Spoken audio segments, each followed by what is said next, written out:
الحمد لله صلاة وسلاما على رسول الله أشهد أن لا إله إلا الله وحده لا شريك له وأشهد أن محمدا عبده ورسوله لا نبي بعده اللهم صل على محمد وعلى آله وأصحابه أجمعين أما بعد فيا عباد الله اتقوا الله حق تقاته ولا تموتن إلا وأنتم مسلمون وقال تعالى في القرآن الكريم أعوذ بالله من الشيطان الرجيم بسم الله الرحمن الرحيم وقالوا اتخذ الرحمن ولدا لقد جئتم شيئا إدا تكاد السماوات ويتفطرن منه وتنشق الأرض وتخر الجبال هدا أن دعوا للرحمن ولدا وما ينبغي للرحمن أن يتخذ ولدا.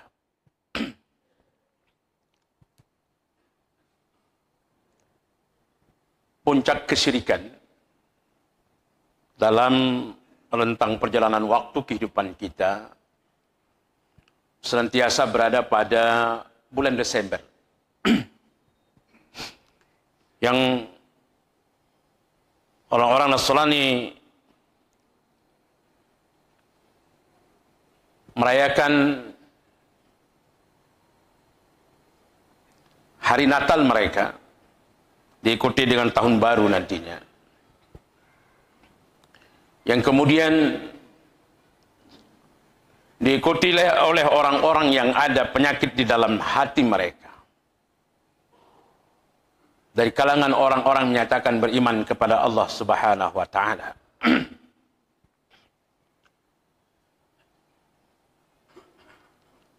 Iblis pun tidak pernah berbuat syirik kepada Allah. Namun iblis membangkang perintah Allah. Maka manusia bukan hanya saja dia membangkang perintah Allah, tetapi sampai pada tingkat kesyirikan. Lantas mereka menyatakan bahwa Allah Subhanahu wa taala punya keturunan. Ayat yang kita bacakan tadi dalam surat Maryam,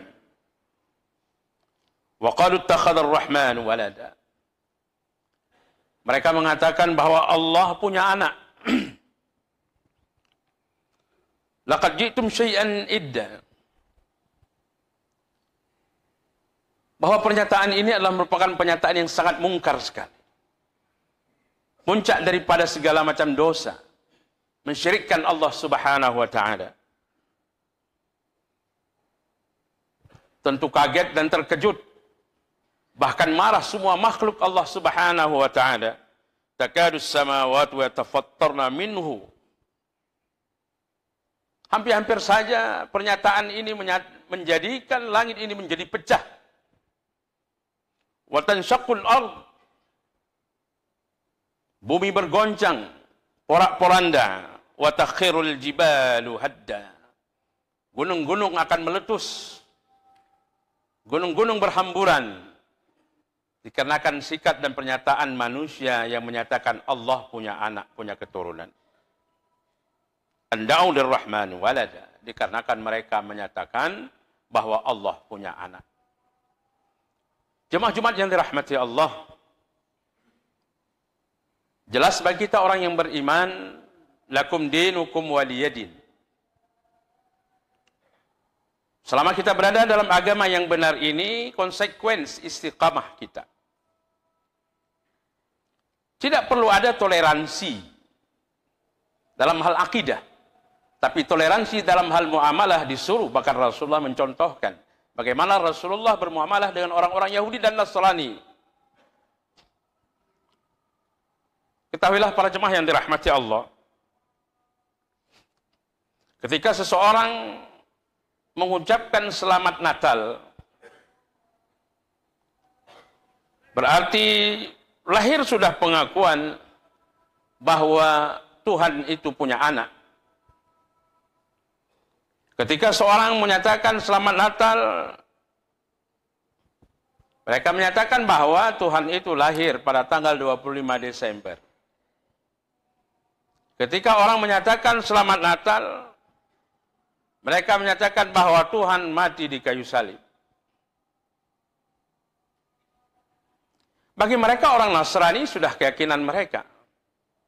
Tetapi bila hal ini kemudian menjadi latah orang-orang yang beriman dengan dalih toleransi, bahkan ada beberapa orang-orang yang berpengaruh di bangsa ini yang membuat pernyataan, kami merasa sedih. Kenapa orang Islam begitu picik berpikir? Tidak ada toleransi, intolerance kata mereka. Mudah saja ucapan selamat Natal atau selamat Tahun Baru. Itu kan bentuk kebersamaan. Nah, pernyataan-pernyataan ini bisa mempengaruhi banyak akal pikiran kita dan anak-anak generasi kita hari ini. Hidup bersama di bangsa ini. Mari kita toleran. Sekali lagi, toleran itu adalah dalam hal muamalah, bukan dalam hal akidah. Yang kita sampaikan ini adalah hal akidah. Qul huwallahu ahad. Sampai selesai surat ini, pernyataan yang paling hebat adalah lam yalid wa lam yulad. Tapi ketika seseorang menyatakan karena alasan toleransi, lantas dia katakan selamat Natal, artinya setuju, sepakat, menyatakan bahwa Tuhan pernah disalib, Tuhan pernah punya anak, kemudian Tuhan lahir pada tanggal 25 Desember. Na'udzubillah. Untuk ini para jamaah yang dirahmati Allah, kenapa intens musibah atau malapetaka atau bencana alam itu dalam rentang sejarah sering terjadi di bulan-bulan Desember? Di hampir banyak catatan sejarah di bangsa kita ini. Bahkan baru-baru ini Semeru meletus. Di beberapa tempat terjadi gempa di atas 6 skala Richter. Banjir bandang di mana-mana. Ini bukan hanya alasan begitu saja karena fenomena alam. Tetapi lebih jauh karena orang yang beriman, dia punya Al-Quran. Al-Quran ini la raiba fi hudan lil muttaqin, menjadi petunjuk bagi kita orang yang beriman. Kita lihat di dalam Al-Quran. Sinyal-sinyal ini sudah diberikan oleh Allah. Jangan ada sifat kesyirikan. Jangan ada pemahaman-pemahaman seperti yang disebutkan oleh Allah tadi. Sehingga akan melahirkan bencana-bencana besar itu. Kalau kita lihat dalam ayat yang kita bacakan tadi dalam surat Maryam ini, subhanallah. Bila ada orang yang menyatakan bahwa Allah punya anak, ada orang yang menyatakan bahwa Allah punya keturunan, lihat.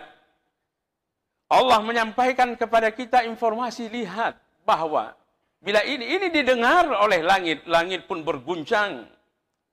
Langit kaget dan terkejut. Kok ada ini makhluk yang menyatakan Allah punya keturunan? Bumi pun kaget, bumi pun terkejut. Gempa itu akan terjadi. Dia mengeluarkan apa saja yang ada di dalamnya. Gunung-gunung pun meletus, menjadikan semua yang ada sekelilingnya menjadi hancur lebur. Jadi bencana alam itu tidak begitu saja terjadi dikarenakan fenomena alam saja. Tetapi dikarenakan sikap manusia yang paling penting adalah bagaimana cara berpikir kita, bagaimana yang ada di dalam diri kita untuk menyatakan bahwa Allah Subhanahu wa taala itu ahad. Subhanallah. Lihat, ada beberapa orang-orang pengaruh di bangsa ini yang menyatakan kami bersedih melihat umat Islam hari ini intoleran. Islam itu dipelajari biasa-biasa saja, nggak perlu dalam-dalam sekali Islam dipelajari. Ini jenderal yang ngomong seperti ini. Salah aja ubat. Ukuran ulai 57. Supaya alat dengan kupiah 58, tapi ulainya kembangnya alat 58. Salah aja ubat. Standarnya Al-Quran. Dalam Al-Quran disebutkan liyatafaqahu fid din, dalami agama. Kalau kalian mau pergi berjuang, berjihad, berjihad. Tapi jangan semua pergi. Sebahagian di antara kalian untuk pergi menuntut ilmu. Liyatafaqahu fid din, dalami agama. Berapa dalamnya agama ini tanpa ada batas? Sedalam-dalamnya agama kita pelajari.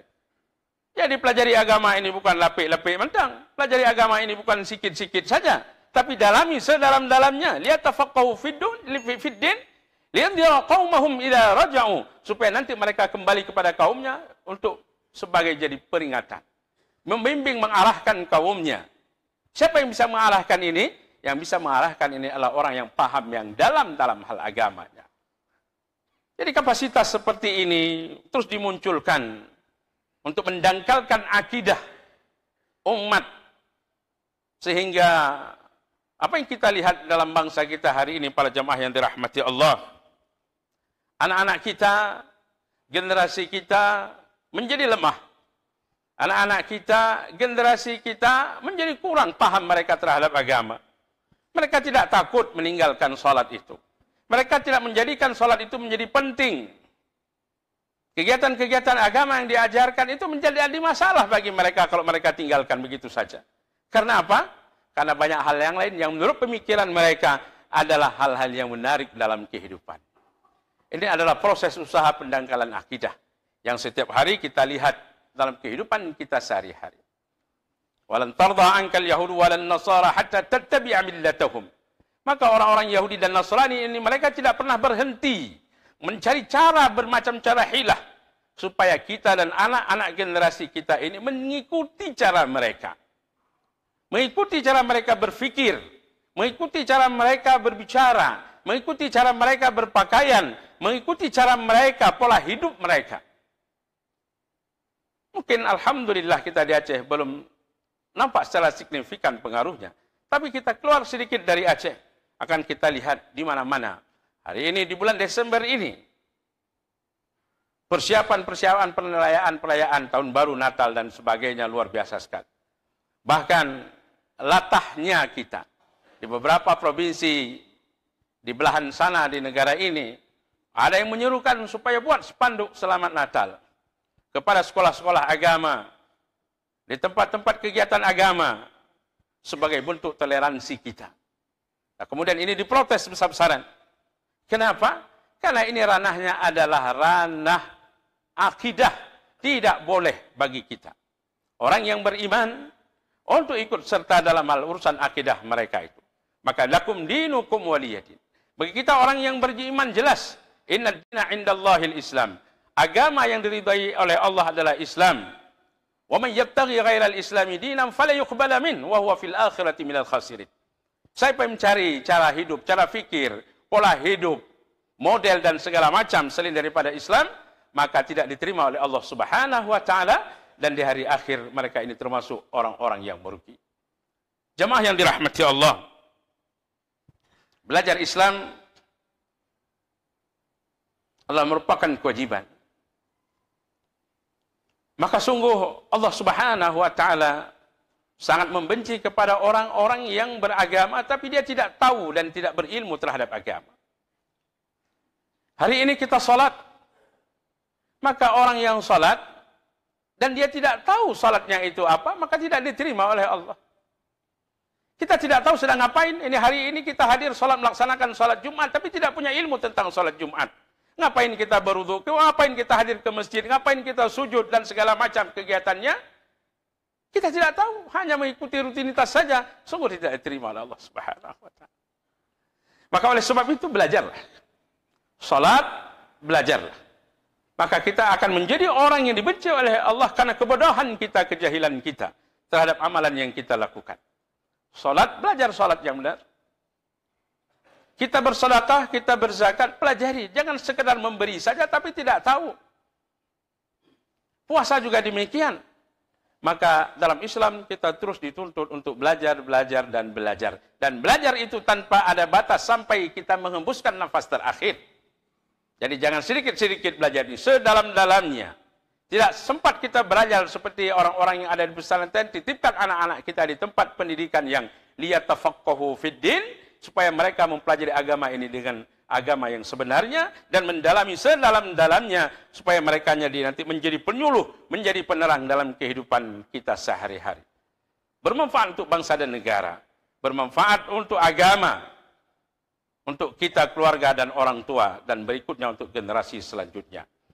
Jamaah Jumat yang dirahmati Allah, ayat yang kita sampaikan tadi adalah merupakan peringatan Allah Subhanahu wa taala. Karena pada puncak kesyirikan adalah orang-orang menyatakan bahwa laqad khafala alladziina qalu Innallaha thalitsus salasa. Sungguh kafirlah orang-orang menyatakan bahwa Allah itu adalah satu daripada tiga oknum, tiga unsur trinitas. Kemudian dalam ayat berikutnya Allah sebutkan dekat kafaril ladzina qalu innallaha wal masih ibnu Maryam. Sungguh kafirlah orang menyatakan bahwa Al-Masih itu ibnu Maryam adalah Tuhan. Kemudian ayat berikutnya Allah sebutkan afala yatubuna ila Allah wa yastaghfirunahu wallahu ghafurur rahim. Jadi semua pernyataan ini Allah masih memberi kesempatan kepada kita untuk bertobat. Tidakkah mereka itu bertobat terhadap pernyataan-pernyataan mereka? Kalau tidak, maka semua konsekuensi harus diterima sebagaimana yang kita sampaikan pada ayat-ayat sebelumnya. Fa'tabiru ya ulil absar la'allakum turhamun.